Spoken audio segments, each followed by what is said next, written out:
Okay, but please, please don't hurt me. I have 3 grandchildren, 5 children. My husband is sick. This is Bedtime Stories, Grownup Edition, Dreams and Nightmares.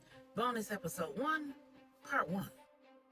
When we left off, things had not improved between Angela and Q. And Catherine had found out how 90% of the population make a living. She was devastated when she found out that she wouldn't have a leadership role in the St. James organization or its corporation. And after getting over the initial shock of learning that she'd be working at a battered women's shelter, she'd at least appreciated the fact that her talents would be used to help other women. It goes without saying that washing dishes, wiping tables, and heating up canned foods was not what she'd expected to have to do. After several months of doing it, though, she'd finally completed the training program at the City of Miami's Victim Services, required employees working for agencies that supported survivors of domestic violence complete before they could work directly with those survivors. And as a result, she'd gotten a promotion and a pay increase. The pay was minuscule, and so was the increase. But for agreeing to play ball, she had a place to live and access to most of the amenities that she'd become accustomed to. What wasn't provided at the St. James estate by Saint, she was able to pay for with her own money. But what she was being paid as an employee of the St. James Corp didn't even put a dent in her bill for tailor-made clothing, at-home spa services, and fine dining. She was just glad that as a result of being Nigel St. James's widow, she was still provided a security team and a driver. Because war or no war, she'd been involved in some dangerous business, and leaving her without security would make her a sitting duck and put the St. James organization and the 5 families in a precarious position. If God forbid someone set their sights on her, and leaving her to drive herself around Miami was equally dangerous. Because despite the fact that she did own several vehicles, she hadn't actually driven herself anywhere in decades. Those vehicles were for show. Every now and again, if the spirit moved, she'd take herself for a ride. But battling rush hour traffic in Miami to and from the battered women's shelter and parking her luxury vehicles in an area of town where she and that vehicle would stick out like sore thumbs wasn't in anyone's best interest. After about a week in her new role, a role where she sat and talked with the women about their future plans and their goals, helped them research the experience and training that they would need to seriously pursue those goals, and help them to write the vision and make it plain. One of the shelter's newest consumers, or residents, who had had an attitude since she'd gotten there, decided to turn that attitude on Catherine. She said, "What's a highfalutin heifer like you even doing working here? I know good and damn well this place does not pay you enough to even afford the shoes on your feet, let alone that whole getup. And is that your real hair or is it a weave? If it's a weave, it had to have cost you thousands." Catherine said, "My hair grows out of my head, and I don't work here for the money." The woman said, "Then what you doing here?" Catherine said, "I'm trying to help women empower themselves. And if you're willing, I can help you too." The woman said, "But why? Why would you do that?" Catherine said, "Because I care about," and before she could give the company line, about caring about the community, the community's members, the lives of the women and children affected by domestic violence. The woman cut her off saying, "Let me guess. You here because you got caught embezzling from your rich husband's company. You're here doing community service. This is your punishment. And you probably had to pay some restitution. It was probably a drop in the bucket for you. Once your 90 days or 6 months or whatever is up, you're going to go back to some fancy mansion, move on to some other company and commit the same crimes. The next time you'll just be better at it." And Catherine thought to herself that the woman was not too far from the truth. She hadn't stolen any money, but this was definitely her punishment for what was definitely seen as a crime in the criminal underworld. And Saint had been the judge who divvied the punishment out. Natalia, Summer, and the AD were the parole board. And the shelter might as well have been the halfway house, standing between her and getting back to her real life. What she said, though, was, "I'm not here for money or community service. I'm here voluntarily, and I'm here because this cause matters to me." And the woman said, "Why? Why does it matter to you? Why should I believe that you're not looking down your nose at me? You come here every day, and the least you could do is dress the part. And if you're not coming here because you need money, then that means you have enough money to dress like everybody else who works here. I get why you wouldn't want to dress like us. We're all wearing donated and hand-me-down clothes. But there can't be any good reason for you to come in here looking like a power broker on Wall Street. Catherine said, I'm dressed this way because I've learned, and so will you, that you need to at least look the part. I absolutely have aspirations to do work that's more in line with my skill set in the career that I had before I came here. I'm not looking down my nose at anyone, though, and I'm not going to spend the money that I worked hard earning over the last few decades on clothes that I don't plan to wear long term. The woman said, I knew it. This was just a pit stop on your way to whatever you would really like to be doing. Catherine said, I'd really like to be doing this, just on a larger scale. I won't lie to you. When I first took this assignment, I had a rather difficult time seeing the vision. But now that I've done the work assigned to me and completed all of the necessary training, I've been promoted to this role, and I can envision so many ways that I can work with my employer to expand the services that we're providing to the women who reside here, to women just like you all over the country. There are so many services available to you all, but most of those services make you dependent on a system that can and will cut you off as soon as you make too much money, fail to recertify, decide you want to live with a man. A system that will limit your ability to grow. And an organization like the one that I represent has the ability and the resources to teach you all how to fish instead of giving you a fish. That way you're not eating off of a system temporarily when you can learn how to feed yourself. The woman said, that all sounds good, but you still haven't told me why. Catherine asked, what difference does that make? The woman said, because I've had enough people pity me, feel sorry for me, hear my story and judge me because of how long I stayed, because of all that I endured, because of everything that my children saw, heard, felt, because they can't relate, because they ain't never had to walk a mile in my damn shoes. And I might need help, but I ain't never been desperate. The only reason why I'm even staying here is because this is the only place where I could guarantee my children would be safe. There's a man running around right now out there looking for me and my children. And he said when he finds us, he's not just gonna kill me. He's gonna kill me, them, and any and everybody who stands between us and him. I'm sure you didn't sign up for that. Catherine said, I wish a nigga would. The woman said, oh. Catherine said, let me tell you something. I don't know you and you don't know me, but I would put my own life on the line to protect you and your children and every other woman in here and theirs. And a man who comes up in here trying to harm any of you would absolutely be numbering his days. And that's a check you can take to the bank in cash. The woman said, well, I'll be. Let me find out Granny got some killer in her. Catherine said, you don't know the half. That's a story for a different day. You want to know why I care? Why I'd go that far? I'll tell you. My mother was a battered woman.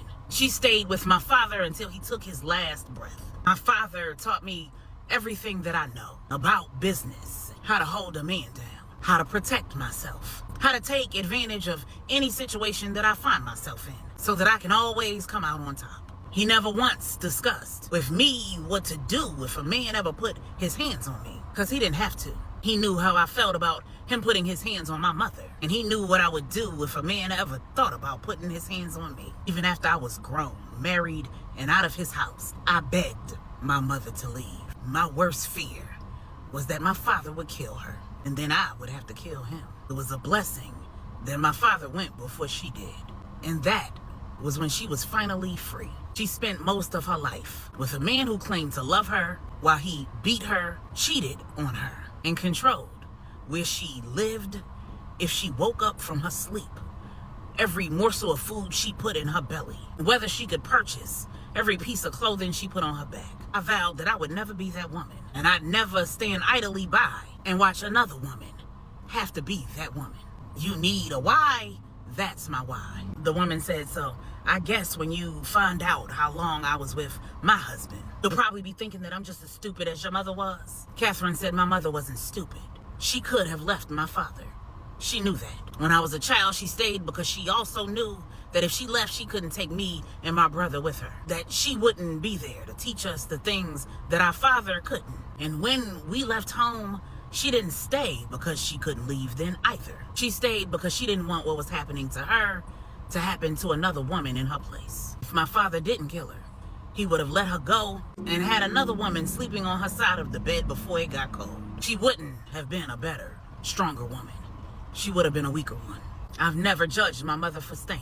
And I'm not judging any of you for anything that you endured or for how long it took you to walk away. I'm proud that you walked away. And my goal is to ensure that you never, ever go back. That you never find another man just like the one you left, just with a different name and wearing different shoes. I bet that just like my mother, you knew the sound of that man's feet hitting the ground as he approached the home that you and your children shared with him. You ran through the mental Rolodex in your mind as soon as you heard his footfalls, checking an imaginary list to ensure that you'd completed all of the tasks that you knew he'd be judging you for. That you looked around to make sure that everything was in place, and you prepared your children to be quiet, not to fuss or fight, not to upset daddy. You did everything you could to ensure that they, you, and your home were perfect. And it still wasn't enough. And several women inside the computer lab, where Catherine had been helping them research the training and education that they would need to fulfill the goals that they'd set for themselves, had tears in their eyes. Some were silently crying, and several were loudly weeping. The one who challenged her was staring at her intently while one tear rolled down her face. Catherine said, "You're not weak. You're not a victim. You are a superhero. Your children's superhero. You're a survivor, baby. Walk like it. Instead of walking around here pissed off like the world did you something. Accept the gift of getting out and all of the help that this place is willing to offer you. Recognizing that I'm just a part of the help, despite my tailored suit, designer shoes, and well-coiffed hair." And then everything changed for Catherine. Every woman that she worked with became like a niece to her. They'd all started calling her Aunt Cat. And to her own surprise, she was enjoying every minute of it. And when it was time for her 90-day evaluation with Summer, Summer had nothing but good things to say about the job that Catherine had been doing at the battered women's shelter. And when Summer asked Catherine if she had any ideas about ways that they could improve the program, things that she thought needed to be added, and any adjustments that she thought needed to be made, Catherine said, "I think that the program is perfect. I think that it should be expanded to cover more battered women's shelters in other cities in Florida. And eventually it should be expanded around the country. But for now, I think we need to increase security." Summer asked why, and Catherine said, "Every time that I leave or arrive at the shelter, I feel like somebody's watching me. I haven't said anything to the shelter security because that isn't my place. But I did mention it to the AD. And I did question my personal security. The AD said she would handle it, so I let it go. But the head of my security told me that they have seen a man lurking around the grounds. He hasn't actually entered the property, but they've seen him one too many times for it to be a coincidence. He's always disguised, but not like he's on the job, if you know what I mean." Summer asked, "Are you referring to the life?" Catherine said, "Exactly." Summer asked, "So you think it might be one of the husbands of the women who are residing at the shelter?" Catherine said, "I don't know, but my spidey senses are tingling, and I'm very rarely wrong, if ever." Summer said, "I'll discuss it with the AD. We'll ensure that the security team the facility pays for is stepped up and that they're on high alert. We'll also inform the St. James soldiers who've been assigned there as backup to increase their efforts as well." Catherine asked, "Do you want me to work with them?" And Summer said, "No. You've done enough. You have an assignment. You're doing it well. We want you to focus on that." In the coming weeks, though, it'll be time to prepare Kiana to move from the shelter into transitional housing. The AD will discuss further with you what role you'll play in preparing the women when they reach that step. Until then, keep doing what you're doing. Keep your eyes open. Report anything that you see that looks suspicious to your on-site supervisor. And understand that it's being handled, even if you don't know what's being done. And Catherine headed out. She'd had a very long day. She'd arrived at the women's shelter at 7 a.m., worked until 3, and then headed to the St. James Corps satellite office to sit down with Summer and discuss her 90-day review. She'd heard Summer loud and clear, but she was responsible for her own safety. Security team or not, she was never getting caught slipping. And when she'd left the shelter that day to head to the satellite office for that review, she could have sworn that she saw that same man strolling casually by the gate that separated the shelter from the community at large. She was well aware that at least 3 of the women who were consumers of the shelter had exes who were still on the streets and still posed a danger to them and their children. She understood that she was not responsible for keeping those women safe, but something told her that that man was becoming more brazen. It was only a matter of time before he struck. And if she was going to be in the line of fire, she needed all information about that man that she could get. So inside the chauffeured car, the driver asked her if she was ready to head back to the St. James estate, and Catherine said no. Let's double back to the shelter, but don't go down the main road. Go down that side street that leads to the very back of the property. Drop me off before we get to the property line and meet me in the front. Catherine had been asked to be dropped off on that back street because the entire backside of the property was secured by a very tall brick wall. The playground was on that side of the grounds, and to prevent anyone from being able to see the children or any activities in the sprawling backyard, the large gate that covered the other three sides of the property were joined together by that brick wall. There were cameras affixed to it, but the shelter's security team wouldn't pay much attention to an elderly woman in a suit walking down the street. Even if they recognized her, it wouldn't ring any alarms. Catherine knew that the St. James soldiers would absolutely spot her, and Summer would probably be informed. But that wasn't her concern. She wanted whoever she was pretty sure had been spying on the shelter to see her walking out in the open. And if he was gonna make a move, she wanted him to see that as his opportunity. She also wanted to scope out the scene, just in case he wasn't that stupid. She wanted to see what he was driving, if she could spot the direction he was coming from or the one he was heading to. If she would see anything that suggested that he was trying to make entry into the property. She didn't plan to take any action, unless of course he forced her hand, and he was gonna be in for a rude awakening if he thought that she was just some elderly businesswoman. She might not have been able to take the Queen Mother, but that was the only fight she'd ever lost in her life. And if he ran down, there would not be hand-to-hand combat. She would show him why he was not smarter than a 5th grader, and that he needed to find a new pastime, because beating on women just wasn't gonna fly. And as she casually strolled down the street, in her 5-inch pumps, carrying her Chanel bag, and in her tailored business suit, with her long flowing layered hair blowing in the evening Miami breeze, she felt the telltale prickles on the back of her neck that told her she was being watched. And it wasn't long before she could tell that she was being followed.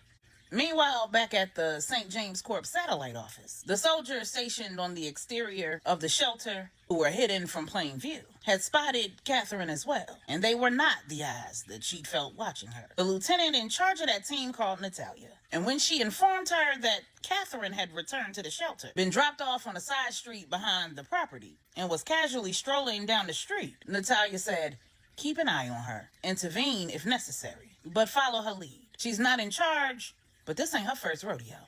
Then Natalia quickly called Summer and informed her that she needed to let the AD know that something was brewing, and Catherine was most likely to bring it right to the front door of the shelter, where she was most likely to shut the whole thing down. And Summer did as she was told. When the AD started to panic, Summer said, "Calm down. I told you that this woman is not what she appears. And that's why I told you to keep a very close eye on her. It's a good thing that you let me know that your security team had seen the same man that she told you about. I'm just glad that she told me about it too. The CEO had already put our people on alert, and you've beefed up security for the facility. Everything is going to be fine, but you do need to follow your usual lockdown procedures. I'm sure all of the women and the children can use a good drill." And as the AD saw Catherine bend the corner on the surveillance system, she saw a man come from behind a tree, brandishing a firearm in broad daylight. He ran down on Catherine.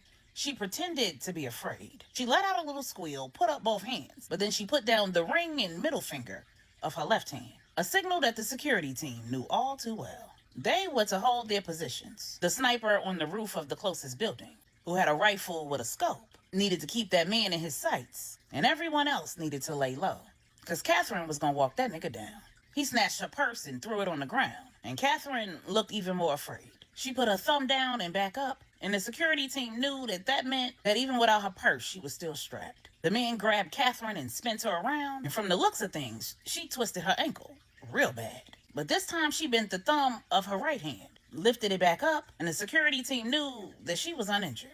As Catherine limped slowly down the street, they knew that she was faking it. The leg that she was guarding had a 380 strapped to the ankle, and the stupid man who just signed his own death certificate had bought it hook, line, and sinker. He said, "Come on, old lady. I ain't mean for you to twist your damn ankle, but I know you work here, and I need you to get me inside. My girl thought she could take my kids and leave me, play police games, and I would let her get away. I told that that I would find her, and you gonna help me get to her. Catherine said, okay, but please don't hurt me. I have 3 grandchildren, 5 children. My husband is sick. My family needs me. The man said, if you just do what I say, you won't get hurt. Catherine said, please don't hurt nobody else in there. Just get the woman you're looking for and your children and go, please. The man said, I will, as long as you make sure that them security people don't get in my way and you take me directly to her. Catherine said, sir, I will do whatever you ask. I promise. You will absolutely get to your woman. Which one is she? And as they slowly walked, the big dummy said, Kiana.